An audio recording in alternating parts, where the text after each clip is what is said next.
Guys,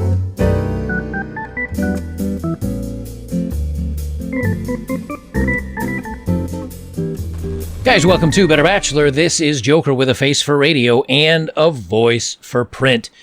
Today, we're going to talk about a Paris City Hall is fined for putting too many women in senior roles. I'm going to jump right to recording here. What I found interesting about this is that when there are too many men on a board, it's a patriarchy. And how do we need to make this even? Well, we need to, you can say men are 50% of the population, women are 50% of the population.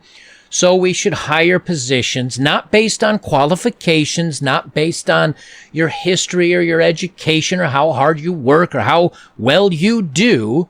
We need to hire and fill positions based on if you're a man or a woman. And so the Paris authorities put together a ruling saying, hey, you can only hire up to 60% of either men or 60% of women, one gender. And what happened in the Paris, they hired 69% women to fill certain roles, which broke their own rules. And so they got fined for this. And after they got these fines, what did they do? But we had to do it. We'll gladly pay the fines. We had to do it because this is how you get rid of the patriarchy, is by breaking the rules and hiring more women than necessary. Because, see, when it's 50-50, it's still patriarchy, you see. So this is from the AFP in Paris. Paris City Hall fined for putting too many women in senior roles. Paris mayor to pay fine of 90,000 euros for breaking national rules in a 2018 on gender parity. Paris city authorities have been fined for employing too many women in senior positions, a decision mocked as absurd by the mayor, Anne, a woman, on Tuesday. Now before I even read this, let's reverse it. Bob Smith mocked a decision to hire 70% males. Well, patriarchy, you can't do this. We want things to be even. Okay, we'll put forth this rule where they have to be even. Oh, but hiring more women than is fair is okay. Because reasons. The fine of 90,000 euro or 81,000 pounds was demanded by France's Public Service Ministry on the grounds that Paris City Hall had broken national rules on gender parity in its 2018 staffing.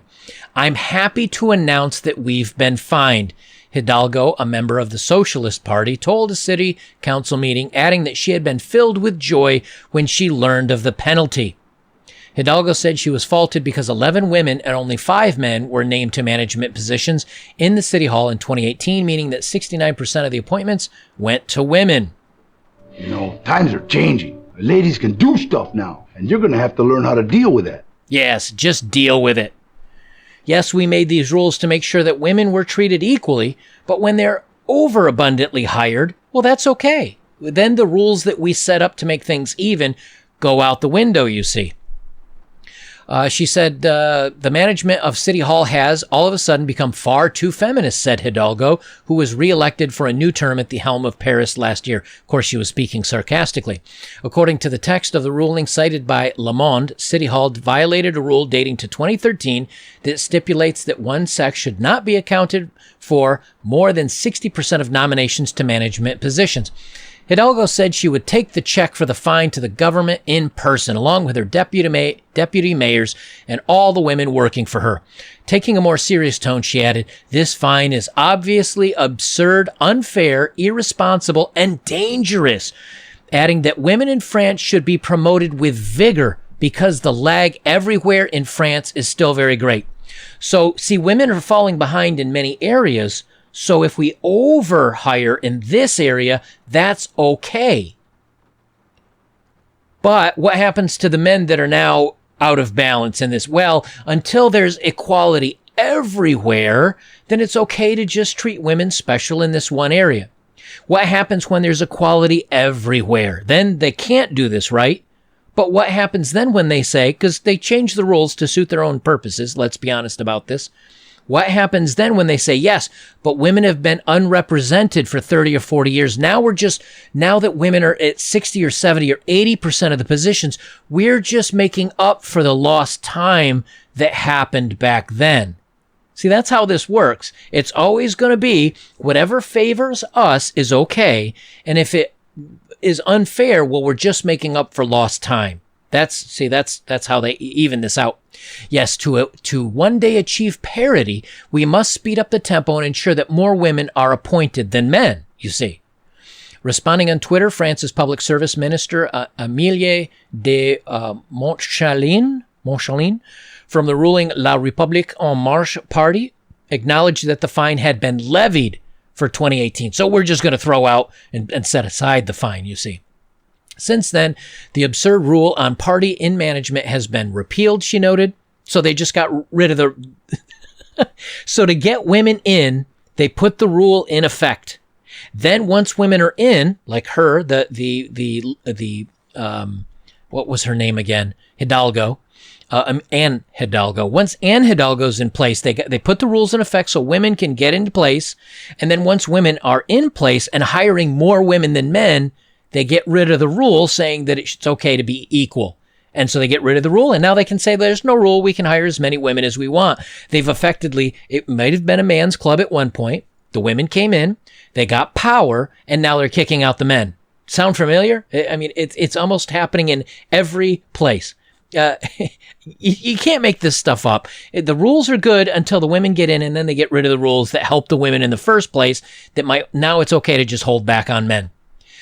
Since then, the absurd rule, they said, threw it out. I want the fine paid by Paris for 2018 to finance concrete actions to promote women in the public service. I invite you to the ministry to discuss them, she said in a message to Hidalgo.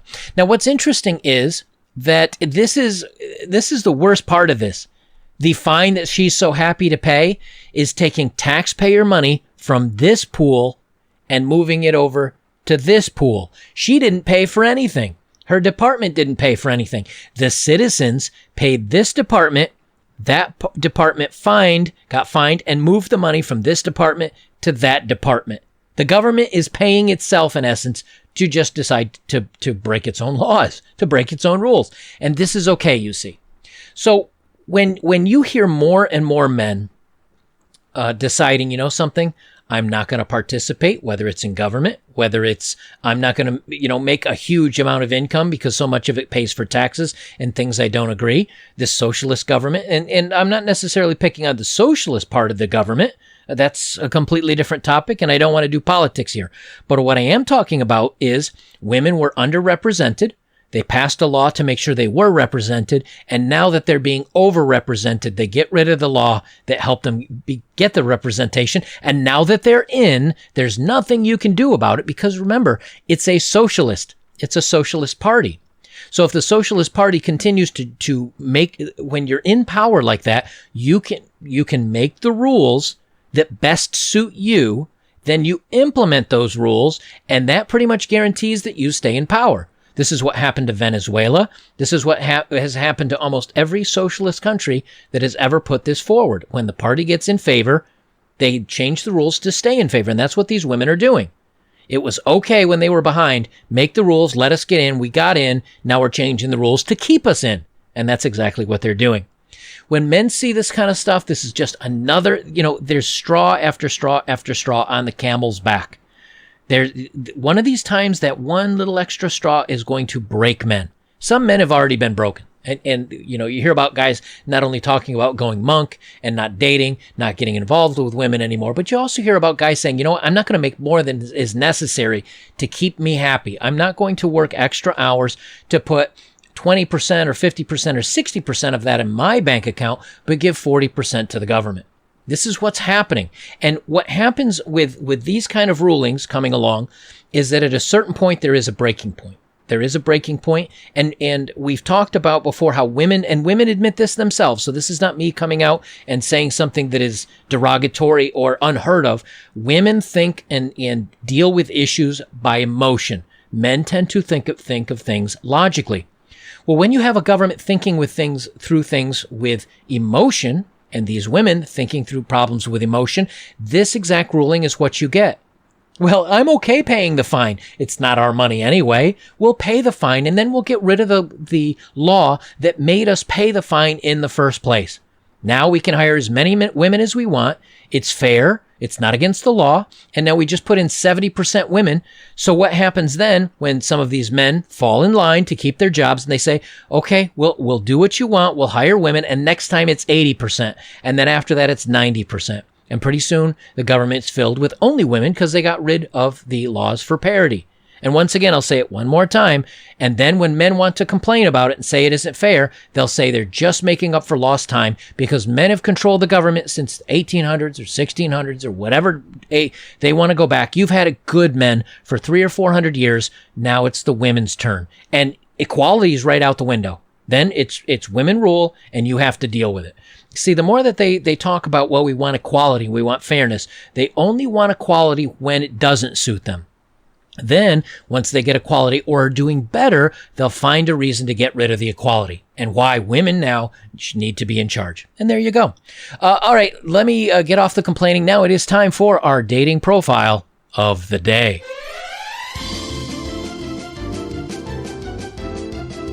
All right, this is a 42-year-old. I didn't blur her face because you can't see it very well anyway. She says, and you're going to see a running theme with all these dating profiles. Not all of them, but you're going to see, again, a lot of times I'm asked, hey, why don't you date women your own age or around your own age? Why do you perpetually go for women that are 15, 20 years younger? Here's a great example, and this is what I talk about. I've come to an age where I'm too old to be playing games, too old to just be talking to someone. Too old from jumping from one person to another. Let me translate that. I'm done having my fun. I'm done playing the games. I'm done with the bad boys because apparently they're done with me. I'm too old to just be talking. I'm too old to be jumping from one person to another. In other words, I'm too old to be casually dating and sleeping around and having my fun. It's time to get serious, and you need to step up and be the one that's serious with me and help me out because now the fun is over. I'm too old to be waiting for the next text or call first. At this age, stability, consistency, respect, and loyalty are qualities I should be seeking from another person. Finding someone I can build with, not someone I can just sleep with. I'm looking for a serious relationship, and I am 5'6". No more fun, no more casual intimacy, no more finding someone to have fun with in the bedroom. The bad boys aren't paying me any mind anymore, and I'm getting my feelings hurt because they're not paying attention to me anymore. Now I need someone that is stable, consistent, respectful, and loyal. That's right, you need to be loyal to me like a dog, consistent, and stable, because I need that stability in my life because I haven't developed it for myself. And that needs to be you now that I'm 42. Guys, this is just another example, another reason, another point to be made. The fun is over. Once the bad boys are done, you need to step up and provide. Guys, I'll make this one a quick one, a little bit shorter than my last one. If you'd like to support my work, links are below as always. If you have, thank you very much. Best way you can support me is like, comment, share, subscribe. Join me over on betterbachelors.local.com. We've got the forums. It's censorship free, so you can talk about any topic so long as you keep it relatively respectful. We'll leave it there. Guys, that's it for me. This is Better Bachelor. I am Joker. Remember, what's good for them, it has to be equal until as long as they're not being benefited, it has to be equal. Then once they make the laws to get them in and everything's going well for them, they'll get rid of the laws that got them in, and they'll get rid of the laws that mean it needs to be equal, and now we take charge of the show. That's the way it rolls. Welcome to equality.